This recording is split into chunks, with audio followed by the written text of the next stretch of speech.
to San Jose State University. Previously, she served as MTI's Director of Research and Technology Transfer and as a Research Associate for MTI. Before that, she was a professor in the Department of Urban and Regional Planning at San Jose State University. She specialized in transportation and environmental planning and policy, and her research focuses primarily on the factors that influence pro-environmental behavior and the relationship between transportation and the environment. Her research has been published in a wide range of peer-reviewed journals, and she earned her bachelor's degree from the University of Rochester and a PhD in planning, policy, and design from the University of California, Irvine. Today, Dr. Nixon is going to talk about the issue of public opinion about raising revenue for transportation investment. Please join me in welcoming Dr. Hilary Nixon.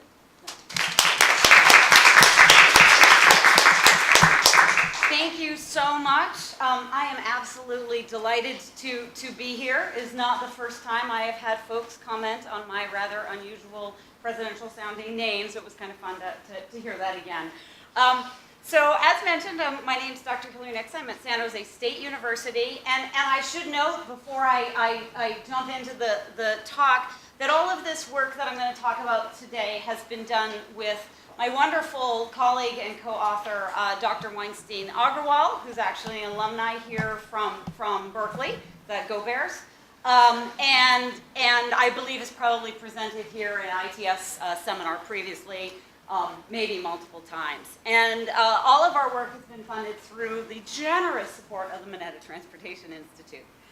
So, kind of give you a little bit of overview of what I hope to talk about today. But if we diverge, if we have interesting conversations, questions, discussions that you want to talk about, I am all for that. So I have a plan, but if we get off track, I'm okay with that as well. So I'm going to give a real quick background primer on transportation finance.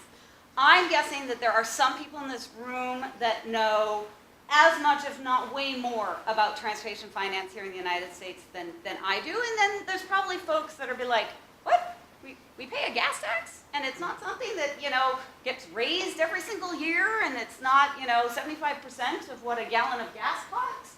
So I'll talk a little bit about that. I'll talk a little bit about 9 years of public opinion work that Asha and I have been working on. And then some ideas of, well, if we know this about what people think, where do we go? What are some of the things that we can consider? And then if time permits, and if you guys want to hear about this, we did an interesting survey mode experiment where we ran the exact same survey on this transportation finance question, both through a phone-based survey as well as at the exact same time through an online survey. And it was interesting, and I thought it might be fun to talk about. So, transportation finance here in the United States is complicated, and this is by no way, my little 101 presentation is not designed to be a comprehensive primer on transportation funding at all. But basically, 101, our system is paid for in a whole bunch of different ways. We've got taxes, tolls, fees, all kinds of different ways that we pay for the system, but there's kind of two different approaches to thinking about it. And there are user fees, whereby the people that are using the system are paying for the transportation system. And then there's a different approach, which is more commonly seen when you've got a sales tax that applies across all goods and services, not just on gas, but you've got a sales tax or you're using general revenue funds. And that basically means that all of us are paying for the system regardless of whether we are using the system or not. And then, here in the United States, the federal gas tax has certainly historically been kind of the most important source of federal funds for federal transportation spending. It is currently at 18.4 cents per gallon. It has been that way for a generation. In fact, most of you in this room were not born the last time the federal gas tax was changed. We can jump back in the Wayback Machine down to the early 1990s. 1993 is basically the last time that gas tax, federal was changed. And my guess is if you go out and you talk to most people, they have no ideas. You could go to your roommates, you could go to mom, dad, you could go to your siblings and ask them, when was the last time the gas tax was raised? And they'd be like, I don't know, a couple years ago? A generation. So back then, gas cost about $1.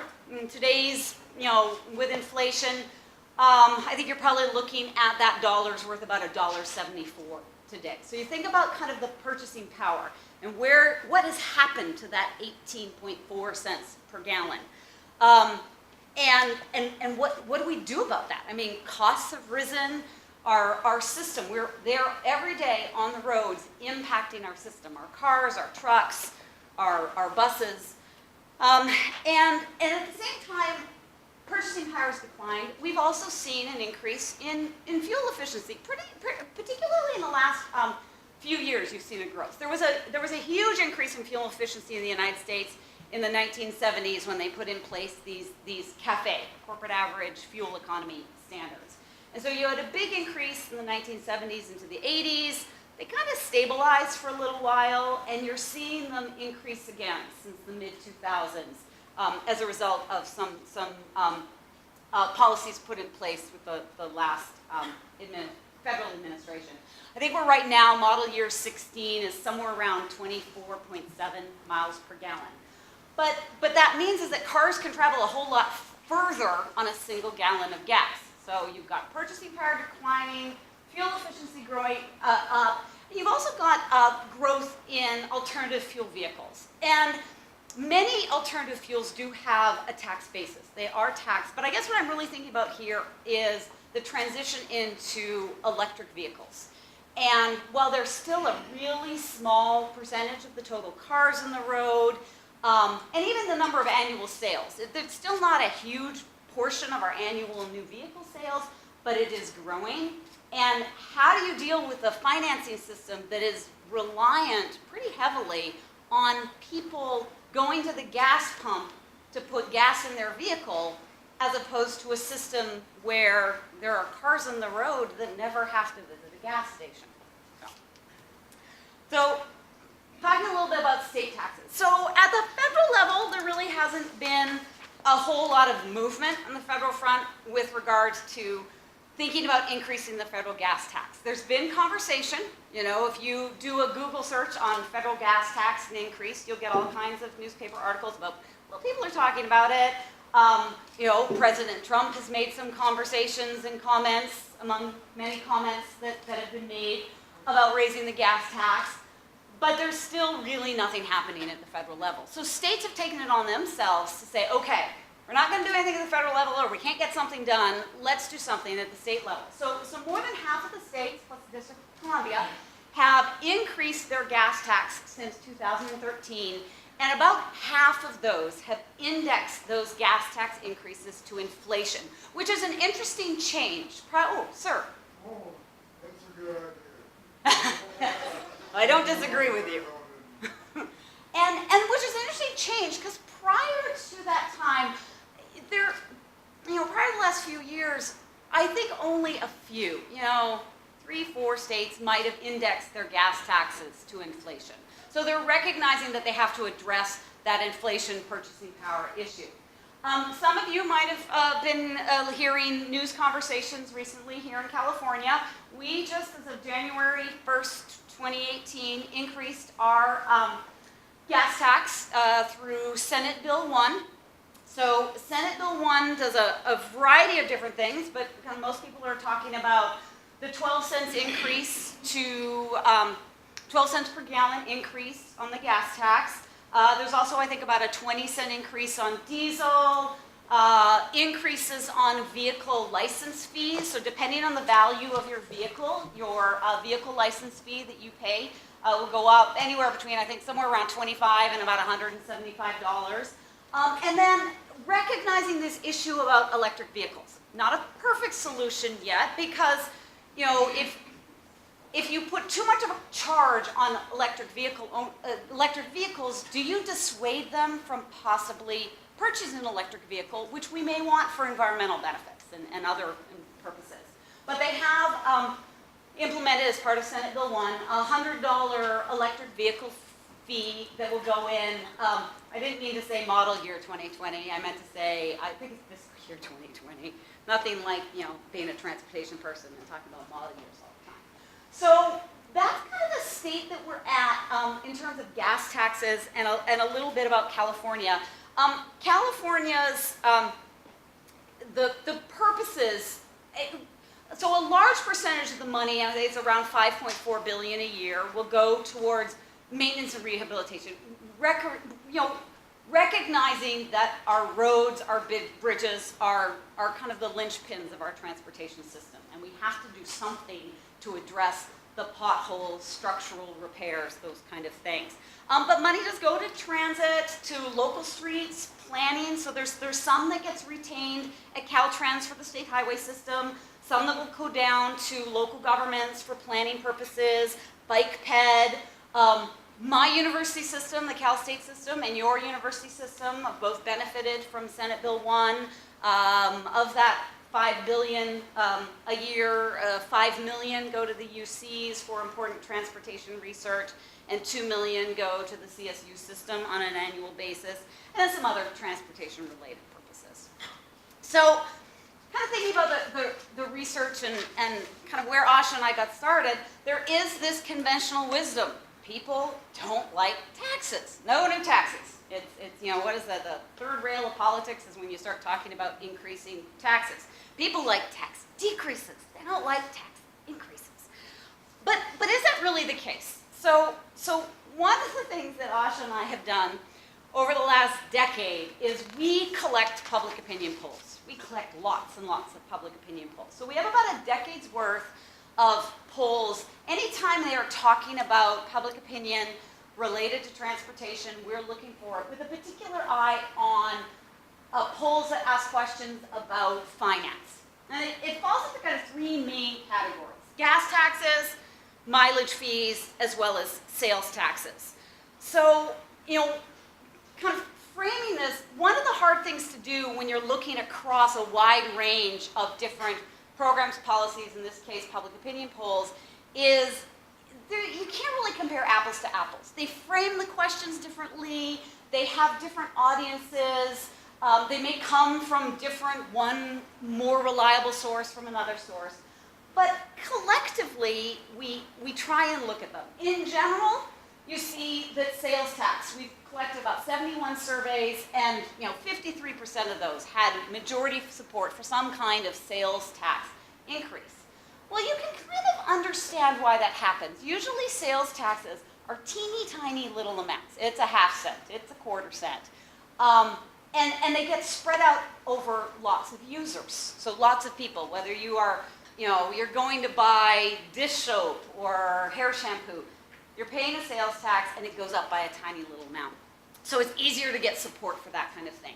In addition, most of these sales taxes are done at a local or a regional level, a county basis.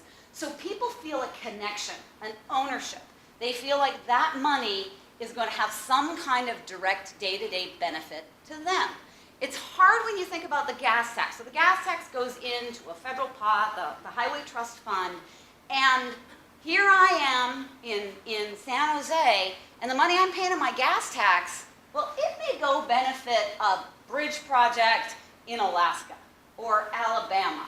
It's hard to get passionate and excited about raising funds and paying more of my hard-earned dollars to support something that benefits somewhere else. But the sales taxes, they tend to be local. Gas tax is a little bit more of a mixed kind of outcome here. About 1/4 of them, and this is certainly where the majority of the surveys are, but about 1/4 of them do find majority support. Now, having said that, it's one thing for someone to say to a pollster, yeah, okay, I'll support that idea. It sounds good. Please, you've interrupted me at dinner time. I just want to get back to, dinner and watching, I don't know, Big Bang Theory or something like that. I'll say whatever you want. And then the day that they go to the poll and they mark that ballot box and they say, yes, I'm going to support this. But 25% had majority support, and at least half had like 40% plus. Mileage fee is a whole different story. not exactly a groundswell of support for these ideas. And the idea behind a mileage fee, if you're not familiar with it, is that instead of going to the gas station and buying your gas and you pay a tax based on the number of gallons that you use, you pay a fee based on the number of miles that you drive. And so if I'm out driving, my 15,000, miles a year, which I guess the average American drives somewhere in the order of like 12 to 15,000, I think, I would pay a certain price, a certain amount per mile that I drive. It is increasingly seen as a potentially good mechanism, but there's a lot of challenges associated with it. Is there an administrative burden? What about like the security? Some big government agency tracking where I'm going, what I'm doing? Lumpy payments, like depending on how it may get structured. Do I just write a bill, once, or pay a bill once a year when I register my car? In which case, if I'm, a lower income family that, really does live paycheck to paycheck, that might be a hard fee for me to come out and pay. Unlike the gas tax that I'm paying, a few dollars every single time I go and fill up. So, but there's increasing interest in this, and we'll talk a little bit about kind of one of the things that we've seen. And I know that a lot of research has come out of here. I met with one of your colleagues who's definitely interested in vehicle miles fees, road user charges. So hopefully we're going to see some great work come out of Berkeley on this. So what have Asha and I done?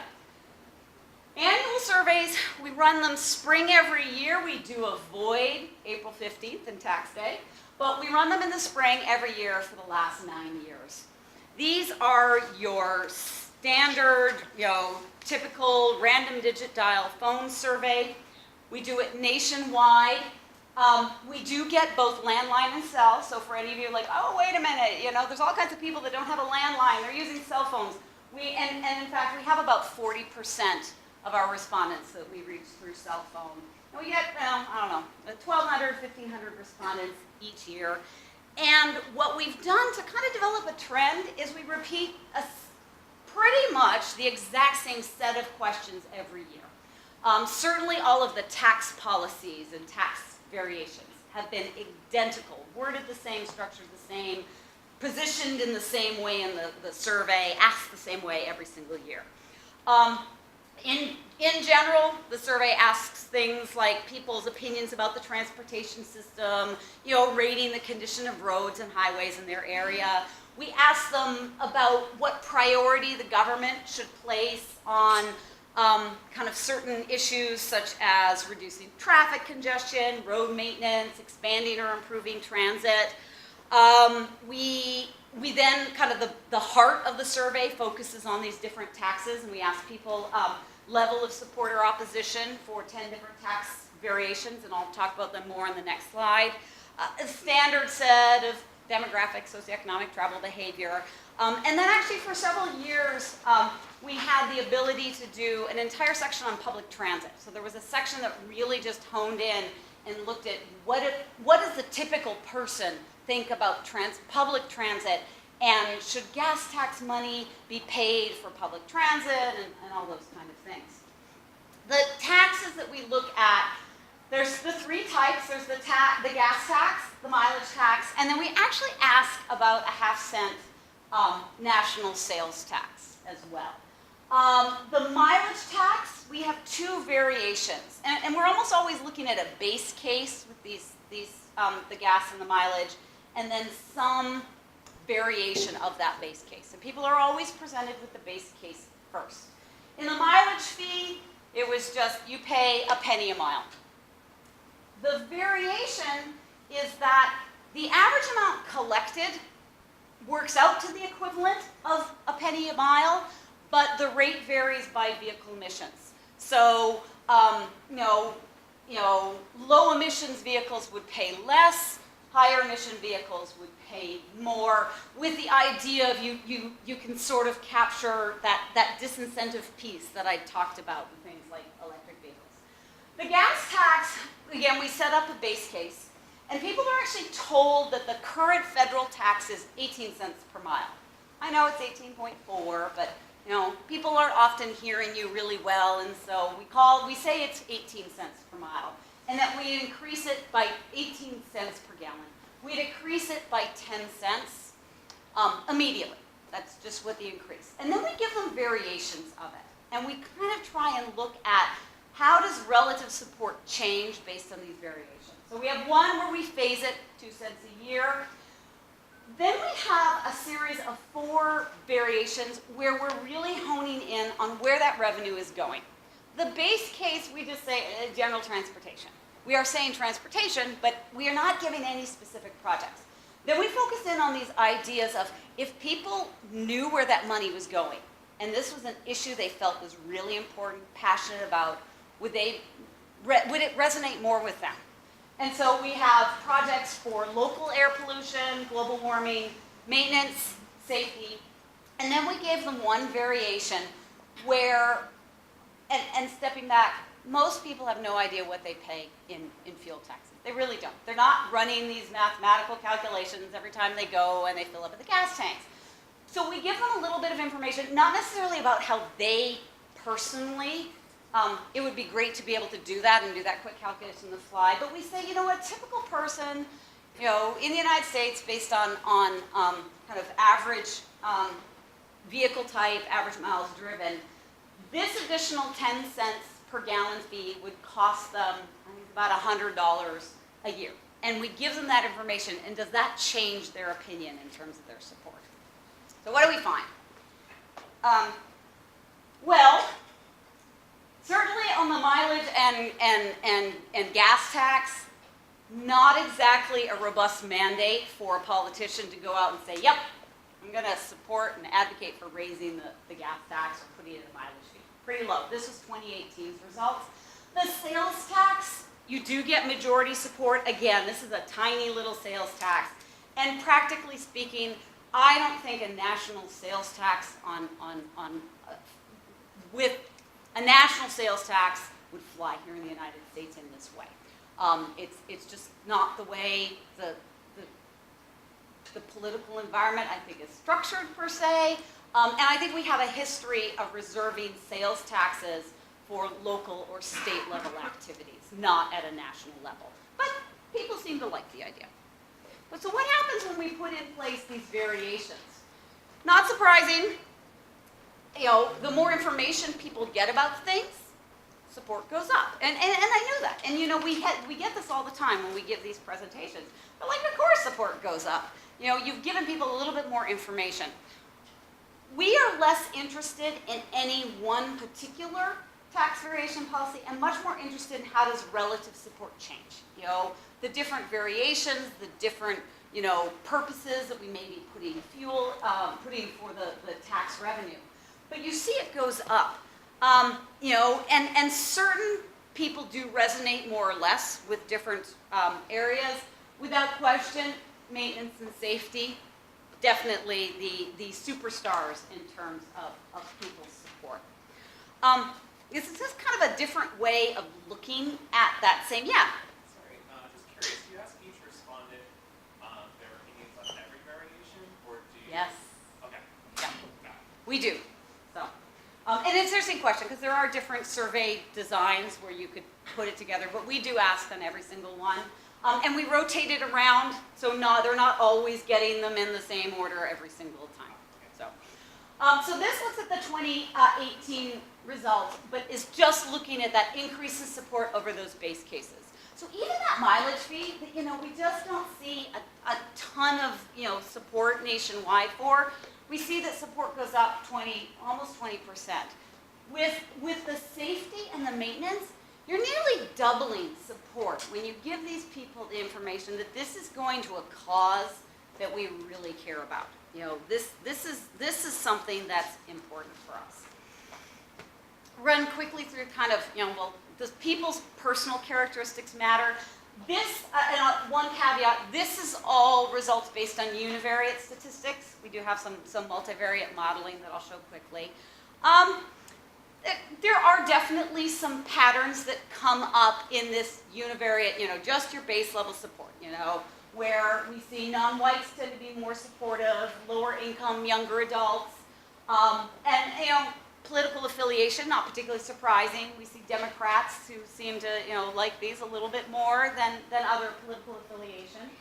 Also not particularly surprising, non-drivers. We're like, thumbs up there, we're not paying for it. And then also, not surprising, people who really think that government is important. It plays an important role, and it should be a priority for government to address these issues related to congestion, maintenance, safety, that kind of thing. They're more supportive. Well, what about the whole picture? You know, for the last 9 years or so, what are you seeing? In these bars, so many bars, the light blue color is 2010, and the dark blue color with the numbers, that's 2018. So you're seeing, you know, incremental, but a pretty consistent little increases over time. So I think, you know, relatively safe to say that at least through a public opinion poll, support is increasing. Little bits of variation, but for the most part, the trend is upward. We also did, yeah. Sorry, my question about few slides before, you said there's a boost in support from the base case. Is the base case with no information, or is the base case? No information. It is straight up, you know, a 10-cent gas tax increase for transportation. Nothing else. For the same person you asked Every single, before information and after Yep. information and look at. So the interpretation of your findings are that if I were a politician going for such a tax, this is the key point that I should stress. yeah, and we can kind of have, hopefully we can have a discussion about, you know, how do you craft policies? And what information to give people about that policy? You know, where should revenues be focused? Those kind of things. So I guess building upon that, today's day and age, you have a lot of conflicting opinions and a lot of, I guess, spread of those conflicting Yeah. opinions. Now, let's say you choose, I saw that Maintenance. a big boost. But if there's like a counter information, which sort of campaign, which sort of puts maintenance in a very bad light, Mm-hmm. and so which tries to sway Sway. voters against it. In such an environment, how do we sort of, how would we modulate and how would we look at? Well, maybe another way of kind of thinking about it is if, let's say, you know that environmental issues aren't swaying the public, but you know, as a policymaker, as you know, an official, you know that we need to address the transportation impacts of the environmental impacts of the transportation system. How can I start framing my conversations to change opinion about the role of environment and the importance of that? What does it mean to people? And so what are those issues that may resonate? So it's not necessarily I'm saying don't focus on environment.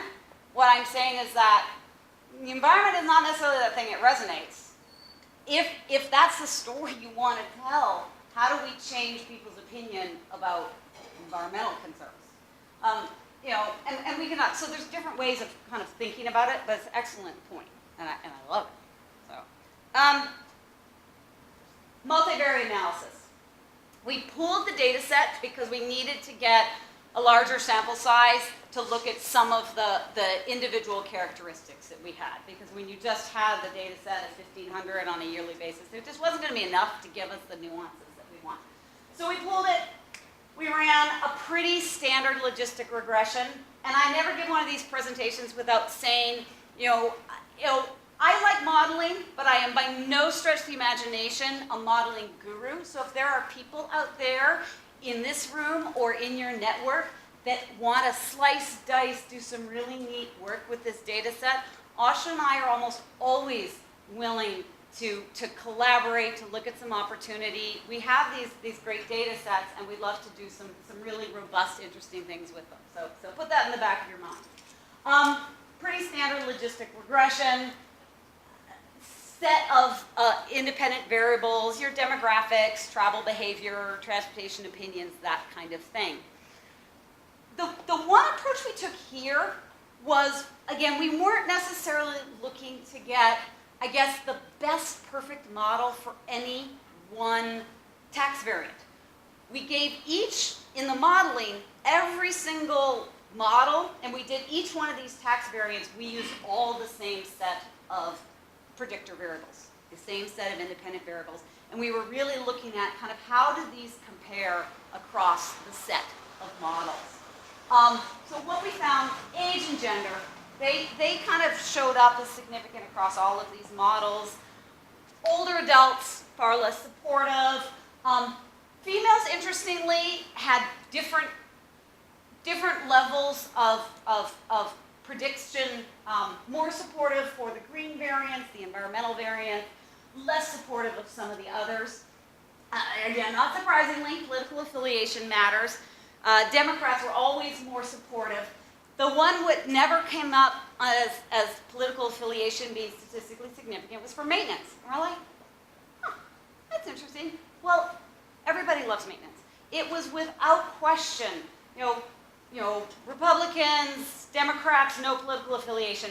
Everybody recognized that tax money, fuel tax money that went for maintenance purposes was something that they could get on board with and support. Also, not particularly surprisingly, as fuel efficiency of the vehicle, people's mileage, MPG increases, so does support. You know, some of the opinions didn't really seem to jump out as particularly strong factors. Now, it might have been that they get watered down by other variables in the model, or that there could have been better sets of opinions and attitude questions that we should consider. And again, call out, Asha and I have a new survey coming that we're going to be putting in the field shortly. So people who care about these things and have some ideas, we're all about talking and getting and collaborating and getting some advice from our colleagues. But the role of government did. You know, if you placed a higher priority, if you thought government should place a higher priority in these issues, you tended to be more supportive. So where do we go from here? Policy considerations. And I guess we've kind of talked about this. I mean, you know, this is kind of the nuts and bolts. Your flat, straight up cases, not super popular. They just aren't. They don't have that level of groundswell of people realizing this is an important issue for me to care about. But how can you think about crafting that policy? How can you think about the information campaigns that you put out that could, you know, lead someone to cross that line from no, I'm not going to vote for this proposal, or yes, I am going to vote for this proposal. Maintenance, safety, and then to a lesser extent, environmental issues. But on the mileage tax, when you linked it to environmental benefits. So there's a way to start thinking about how a mileage tax could be implemented that might get some more support. And then kind of one of the interesting things that we've seen, you know, I mentioned that non-whites, younger adults are more supportive. Could there be some opportunity, as we have demographic shifts in the United States, that will influence opinion? You know, and I don't know if it is a generational thing that just young adults are more supportive. They like these ideas, and then once they shift into middle age and, you know, they've had kids and they have careers and they're disillusioned about all kinds of things, they become less supportive? Or is this younger generation a generation that really is going to care about these things and recognize that in order to have the robust, fabulous system that we need to have, we need to pay for it? So, I realize that I've only got 15 minutes, and I don't know if you guys would rather just take some questions, because I talk a lot, I'm sorry, and I talk fast. Or you want to hear quickly about the survey mode. I can run through that in survey mode? Okay. I'll run through this one quickly, and then we'll still have time for questions. I promise. Survey mode mattered. So the idea here, and this came from a person, I mean, it's an incredibly, almost selfish reason. Our phone surveys are increasingly expensive. We run them every year. They are a lot of money, and it's not like research dollars are flowing to us in, like from the money tree. It costs a lot of money to do these surveys, and online surveys are cheaper. So Asha and I were going, well, what about if we started doing more online surveys? What would it be like? And even for this annual trend survey, could we switch our annual trend survey from a phone to an online survey? Short answer, no. But we did learn a lot. Phone versus online. There's a lot of pros and cons. Most of you have probably taken a survey methods course, so I won't go into a great deal. But for us, it really was about this financial aspect and also speedier. It was weeks getting the online survey results, or not the phone survey results. The online survey results came to us so quickly. It was amazing. So kind of a little bit of administration. We did the phone survey with Portland State Survey Research Lab. We used an online panel through SurveyMonkey. There's lots of online panel, Qualtrics, Knowledge Networks. Every one of them has different pros and cons and different benefits. We administered them in the same period, but as I mentioned, the phone one took a little longer, so it extended bookend the online panel. About the same number of responses. People do the online survey much faster. And to a certain extent, it's like, well, are they not paying attention and they're just flipping through? Or do they just read a whole lot faster than they can listen to someone read them a survey question? Response rates. And we did not run the online panel in Spanish, but we did do it with the phone panel. So demographics. So the first thing we did was compare demographics. And there are definitely differences. Gender, not so much. A much higher percentage of Hispanics on the online survey than the phone survey. In terms of race, however, whites and Asian Americans higher in the online survey, whereas blacks, African Americans, and other races were higher in the phone survey. And then having said that, both of them differ quite, not hugely, but there are definitely differences between both the phone and the online survey respondents and the national population when you compare it to census data. So no matter what, you're getting differences, and neither one of them was really closer consistently to the census than others. Lower level of education for people in the phone survey, online higher. Income, you kind of have that flip. So if you're thinking about equity issues, your online panels, at least this online panel, did not do a particularly good job at getting your lower income and some of your minority groups. And age, we certainly had more. So all I'm going to show here quickly is the differences between the phone and the online in terms of support for the taxes. We looked at every single question, but the one that really matters to us is these tax questions. And in pretty much every case, if there was a statistically significant difference, the online survey was higher. So the online respondents were always going to be, when there was a difference, more supportive. And it was all but 3 of the tax variants. The online panel was always significantly more supportive of the policies. So, big takeaway, certainly for this study, and this may not be representative of every study, but for this study, there was definitely a difference not only in who responded, but how they responded, and that for us, because we cared about these tax policies, the online panel was consistently more supportive. However, caveats, always caveats in research. We only looked at one panel. There was the SurveyMonkey panel. There could be differences, different panels, how they recruit, who participates. And the questionnaire that we used, because we were doing this annual trend, the questionnaire had been designed for a phone survey. So there were some translation things that you had to think about. How you read a question to someone is different than how someone reads it themselves online. And I have absolutely, there's no national, census of people's opinions about transportation. So I really, and particularly the taxes, so I really have no idea which panel more closely reflects the population's opinions. So I promised I'd be quick. Here we go. Questions?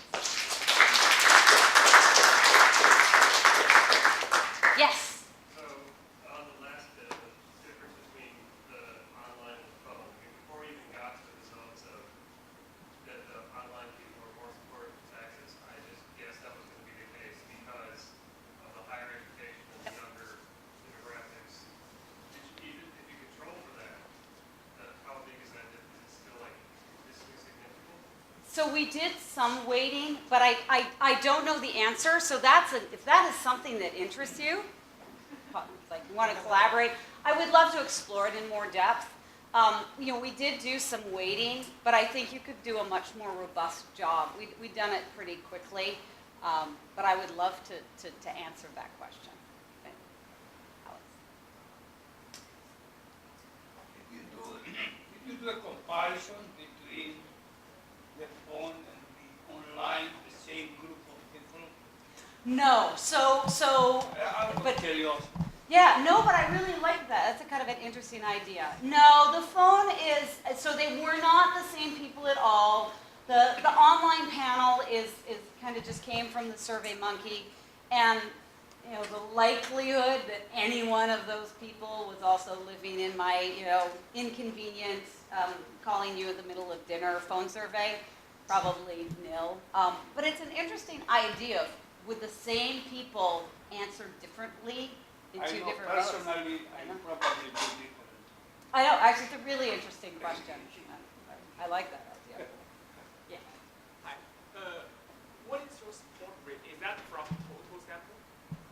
Yes, yep, that is the total sample straight up, looking at this percentage said they would support it, or strongly or somewhat support, I lump them together, versus oppose, and it's a total sample. But we have already get the proportion of our like gender or other or age distribution.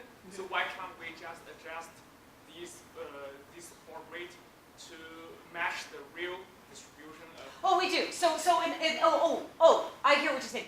Yes, those were weighted results. Not in the online, not in this last one, but the results before that were all weighted to match the national population. Thank you. Thank you. Did you guys ask the respondents at all if they actually vote in local or national Yes. elections? So yes. So what we do for political affiliations, and we worked with a wonderful colleague of ours in political science at Stanford, is and so we've got, I didn't put all the numbers in, but if you look at the report itself, we have this category of persons, we call them likely voters. And they're registered to vote, they've voted regularly, and then that kind of combines together to create a likely voter. I didn't show that there, but it's in the report itself. But that is kind of an important question when you're thinking about public opinion polling and who supports what, is looking at this notion. It's one thing for all of us to say something, but it's a whole other thing to look at people who are likely to support. So yeah, we did love. Susan and then. I was curious when you were talking about the economic motivator for the online. Mhm. Do you know what the per head contribution cost was in each mode? Because usually we pay wall trips or Yeah. panels like $8 a head. Yeah, I think ours was, so actually I can do the math quickly. I think for the SurveyMonkey it was like $5 a head. For, Yeah. well, I'll tell you, it was somewhere around $75,000 to get 1,200 responses. And that, we've worked really hard to get that down. We've comparison shopped a lot. And that's about what, it depends a little bit, but that's about what you're looking. It's incredibly expensive. Just to follow up this question, is there a correlation between likely voters versus not likely voters in supporting gas tax increases? I have the report, I can't remember the answer. Don't leave the room. At the end, I'll pull the report and get it in. Karen. Fabulous presentation. I love that you're collecting this whole bevy of data. Thank you for doing this. Thank you. I love this idea that maintenance is the winner. So much of this idea is, there can be big projects that are relatively still cut ribbons. You can't really put a ribbon on overlay. So what's your advice to us on how to sell maintenance with these other things that resonate? So I think those big ribbon cutting projects are lovely for politicians and some, big contractors. I think at the end of the day, people want their potholes fixed. I have friends of mine in Davis, And there is some pothole in Davis that has become like legendary, to the point where people have like rallied around this pothole. You know, this notion of what do potholes cost me? I hate them, you know, you're running over them on your car. I know they're damaging my vehicle. What is it costing me? And if I could, you know, and I know that they've done a bunch of different estimates, and in fact, you could, you know, Google some of the SB1 stuff, but there's a lot of people say, oh, that study wasn't done well. I want a really robust, well-done study. What is it costing that driver for the potholes? What is it costing the transit agency for the potholes? Because honestly, I think people really do care about the potholes. So, sir. Yeah, one way reducing cost of highways is to reduce the wear and tear by not needing to have to Oh, I'm sorry. I have terrible hearing. do Reduce the wear and tear from.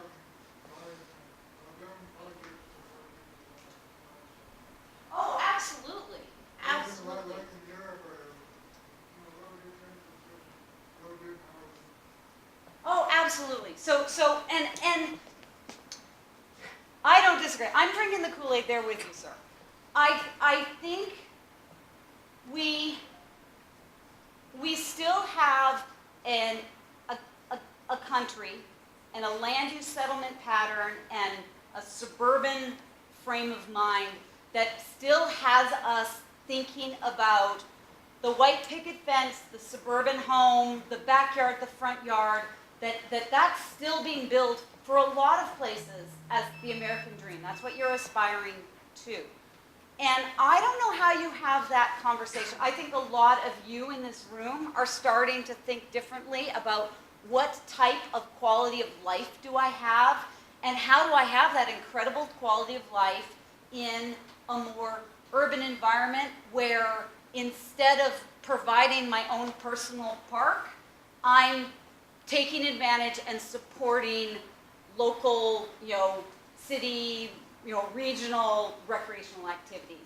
How do I start valuing, you know, the ability to walk out my front door and go to restaurants and shopping, and instead of being paranoid that my children, you know, are walking to school and might have to take a city bus, that becomes the norm, that becomes something that is valued as a quality of life amenity. And I think there are pockets that are starting to see that. I haven't figured out how to bring some of the other pockets of the country on board. People have invested a lot in this suburban American dream. You know, think about a house that's got a garage. How much of your money you bought, you know, well, here you've paid a whole lot, but you know, your hundreds of thousands of dollars, you're paying for that garage. It's got your cars living in it. And that's part of your investment. And how do you shift that mindset? I don't have the answer there. Mark, you had a question. Yeah, just kind of a foil to what you were just saying. Why did you not include like congestion relief as a purpose for your gas tax? It is a very good question.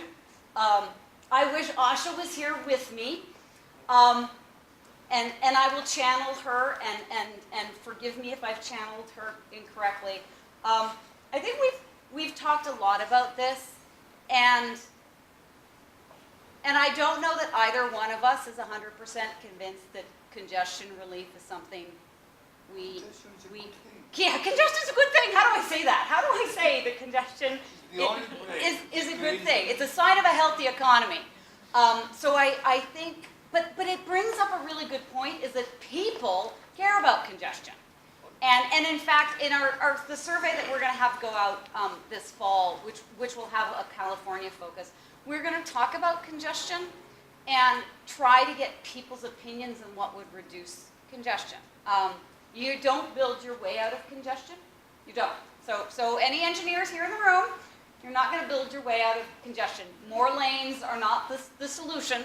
But it really boiled down to the fact that neither one of us really felt that we wanted to place a whole lot of emphasis on congestion relief. But I hear your question. Sorry to all the road builders in the room. Well, thank you, Dr. Nixon. for Thank being you guys, here you've been so and patient. giving us our here I have a little gift from Berkeley ITS I love of it. our appreciation here. I for you. absolutely love it. Yeah, so, Thank you. and with our sincere thanks to the outstanding presentation you made today. Oh, thank you. This was great. And you know, I'm going to rely on every one of you in this room to come up with solutions for our transportation woes. Thank you.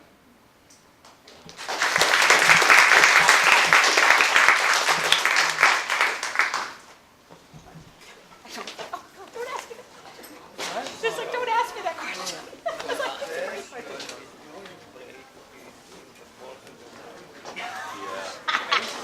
That's no, it is. I mean, I think to a certain degree, it's okay. I like it.